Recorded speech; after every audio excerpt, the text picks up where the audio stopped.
Hey everyone! In this video, I'm going to show you how to make a delicious sugar-free lemon and walnut cake. It's rich, fragrant, and makes for the perfect winter treat.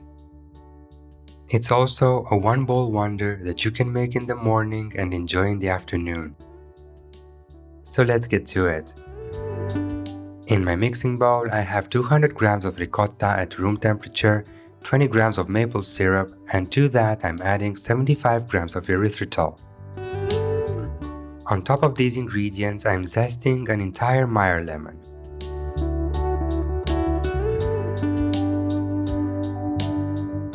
Now take a whisk and mix thoroughly until everything's homogeneous. Then add 3 eggs at room temperature, and you can add them all at once. It's important that the eggs and the ricotta are at room temperature, otherwise the erythritol wouldn't dissolve. Now mix very well until the mixture is homogeneous and then set the bowl aside for a moment.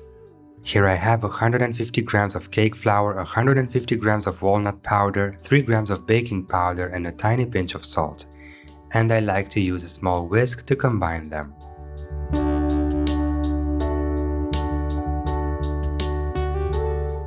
Add the dry ingredients to the wet, and at first start folding with the whisk. This is to avoid lumps and to hydrate the flours properly, but then you should mix very vigorously. You'll have a somewhat thick batter, and at this point, add 100 grams of freshly squeezed lemon juice and mix it in. The batter will become more liquid, and that's exactly what you want. Now add 70 grams of walnuts. I chopped them coarsely. Fold them in with a silicone spatula and then add 70 grams of dried cranberries. Of course, they're sugar-free. Fold these in as well. To bake the cake, I'm going to use a 20 cm silicone mold. Just pour the batter in and scrape the sides and bottom of the bowl so you don't waste anything. You can also use a springform pan. Just make sure you grease it and line it with parchment paper. Gently tap the surface of the batter with the spatula to level it. Now tap the mold against your work surface for a couple of times to release the bigger air bubbles, and then bake the cake in a preheated oven at 170 Celsius for 40 minutes. Let the cake cool down in the mold. To get it out, cover it with some parchment paper and flip it.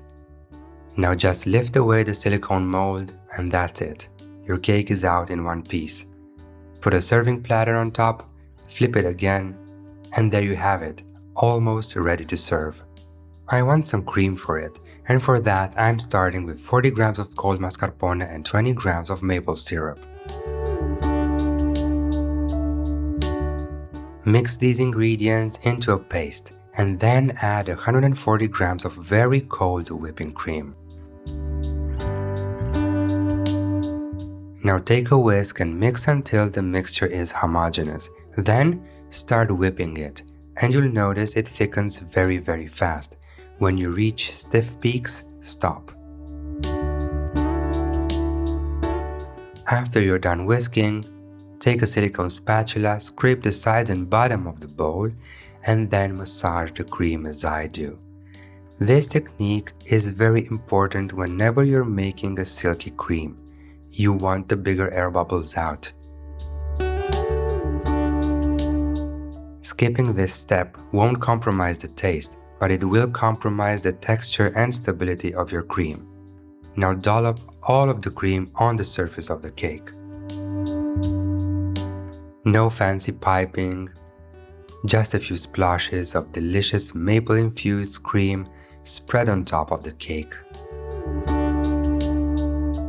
And until I finish spreading the cream on top of the cake, I'd really appreciate it if you give this video a thumbs up and subscribe. Thank you. The cake is simple, so's the topping and so's the decor. Just a few walnuts here and there, followed by more cranberries and some lemon peel strips. And that's it. How cute is that? This delicious winter treat is a one-bowl wonder. The cake slices easily, and it's so beautifully fragrant.